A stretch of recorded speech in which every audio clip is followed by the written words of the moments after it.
এই শীতকাল মানেই হচ্ছে যে সবজির কিন্তু ভরপুর বাজার। কিন্তু অন্যান্য বারের তুলনায় এবার শীতের সবজি বাজারে এসেছে ঠিকই। কিন্তু অন্যান্য বারের তুলনায় শীতের সময় এই সবজির যে দাম থাকে তার থেকে কিন্তু এবারে একটু বেশি আমরা দেখছি যে আমি আছি নাগেশ্বরী পৌর বাজারে। আসলে এই সকালবেলা এখন পর্যন্ত আসলে সেভাবে বাজার লাগেনি। কয়েকটি দোকান খোলা, সেখানে এসে আমি কথা বলেছি বিক্রেতার সঙ্গে। ক্রেতার কিন্তু এখন সেভাবে ঠিক একটা দেখা যাচ্ছে না।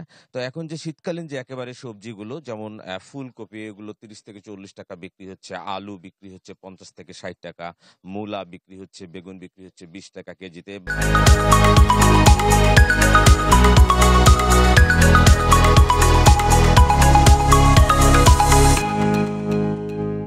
এবং ধনেপাতা আছে, অন্যান্য যে সবজিগুলো রয়েছে এবং যে বাঁধাকপি সেটি কিন্তু ৩০ টাকার মতো কেজি বিক্রি হচ্ছে।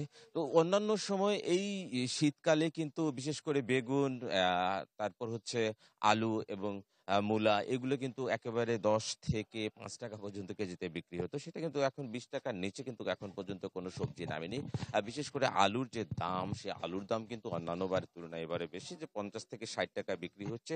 অন্যান্য সময় এই সময়টা আলুর কেজিও কিন্তু ২০ থেকে ২৫ টাকায় নেমে আসতো সবকিছু মিলে। তো তারা যেটা বলছে যে এটা তো নতুন নয়, এটা দীর্ঘদিন থেকেই আসলে কয়েক বছর থেকেই এই যে পণ্যের দাম ওঠানামা করছে।